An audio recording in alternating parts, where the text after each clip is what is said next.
فرید اقبال صاحب، یہ ہمارے پاس کچھ بالکل ایک نئی ڈائریکشن پی ٹی آئی کے حوالے سے نظر آ رہی ہے، جو پہلے تو سہیل افریدی یا کے پی گورنمنٹ کے حوالے سے کچھ جوابات آپ سے مل جائیں.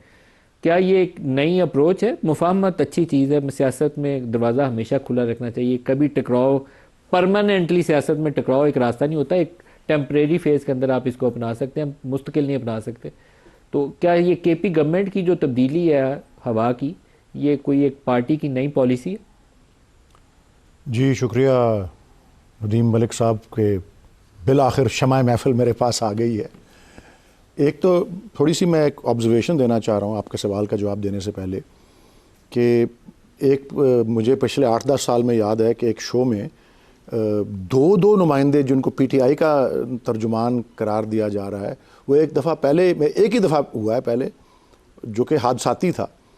کیونکہ دو لوگوں کو ایک ہی وقت پہ کہہ دیا گیا تھا اور وہ دونوں آ گئے، اور اتفاق سے وہ میں تھا یہاں لاہور میں اور یاسمین راشد صاحبہ اسلام آباد میں تھی. 7-8 سال پہلے کی بات ہے. تو آج بھی آپ کے ماشاءاللہ پروگرام میں آپ نے تو بڑی ریپرزنٹیشن دی ہے پی ٹی آئی کو، کہ دو نمائندے یہاں موجود ہیں. Topic he P T I ہے نا، اس لیے آپ کے جو ہم خیال ہیں یا آپ کے مخالف خیالات والے ہیں، دونوں ایک پروگرام کے اندر بیٹھے ہوئے ہیں. جی میری عرض اس بارے میں یہ ہے جی کہ آپ کا جو مجموعی طور پہ جو موضوع ہے وہ تو ٹیمپریچر کو لوور کرنے والی بات ہے. یہ الفاظ مولوی صاحب نے بھی استعمال کیے ہیں. میں بطور ایک ترجمان پی ٹی آئی کے یہ عرض کرنا چاہ رہا ہوں کہ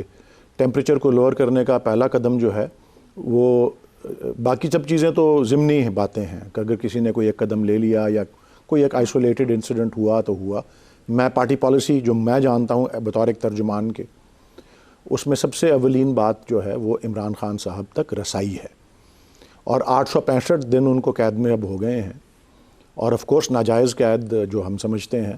اور اس کے اوپر اب بین الاقوامی اداروں نے بھی، اب یونائٹڈ نیشنز کے ریپورٹر نے بھی بات کی ہے، ایمنسٹی انٹرنیشنل نے بھی بات کی ہے، بہت سے اور، human rights commission of Pakistan. تو یہ نہ ان کی فیملی کو ان تک رسائی ہے، نہ ان کے وکلاء کو ان تک رسائی ہے، نہ ان کے ڈاکٹرز کو ان تک رسائی ہے. اچھا جی، میں ایک مثال صرف آپ کو دے دیتا ہوں. جو ان کے ذاتی معالج ہیں، جو ان کو چند دفعہ ملنے گئے ہیں، اور آخری مرتبہ جہاں تک مجھے یاد ہے وہ 2024 میں کوئی موقع تھا، آج سے کوئی 12-13 مہینے پہلے ڈاکٹر عاصم گئے تھے. کم از کم جب بھی وہ باہر آئے ہیں انہوں نے بات کو محدود رکھا ہے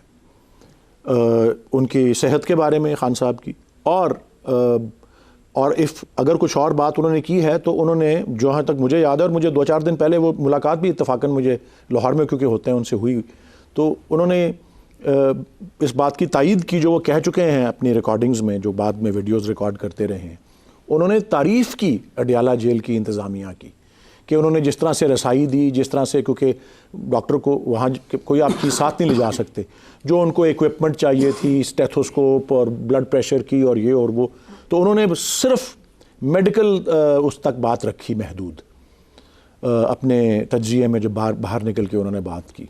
تو یہ چھوٹے چھوٹے ایسے اقدامات ہوتے ہیں، لیکن اس کا سب سے اہم نقطہ یہی ہے کہ خان صاحب تک رسائی، اور اس میں کوئی ابہام نہیں ہے کہ عدالتوں کے فیصلے بھی موجود ہیں، احکامات موجود ہیں،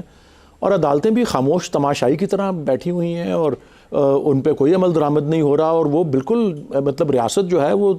کوئی اس کے نزدیک وقت ہی نہیں ہے عدالتی فیصلوں کی. یہ ایک طرف بات، اور دوسری طرف بات یہ، ریلیف ہو یا ریلیز ہو، میں آپ کو یہ عرض کر دوں کہ دیکھیں حتمی طور پہ تو پالیسی جو بھی ہے یا جو بھی فیصلہ ہے وہ تو خان صاحب نے ہی کرنا ہے، اور یہ میں آپ کو پورے وثوق اور پورے یقین سے کہہ سکتا ہوں کہ وہ کوئی اس قسم کا ریلیز یا کوئی ریلیف نہیں ہوگا جس میں پلیٹلیٹس گر جائیں اور آپ ملک سے باہر چلے جائیں اور چپ رہ جائیں، جس طرح میاں نواز شریف نے ایک دفعہ نہیں 2 دفعہ کر دیا ہے. جنرل مشرف کے دور میں بھی کر دیا کہ ملک سے باہر چلے گئے اور معاہدہ کر لیا کہ جی میں سیاست میں ہی نہیں رہوں گا، اور پھر پلیٹلیٹس گر گئے اور پھر باہر چلے گئے، اور جو بھی کچھ ہوا وہ سب کے سامنے ہے. اس طرح کی چیز کی توقع عمران خان صاحب سے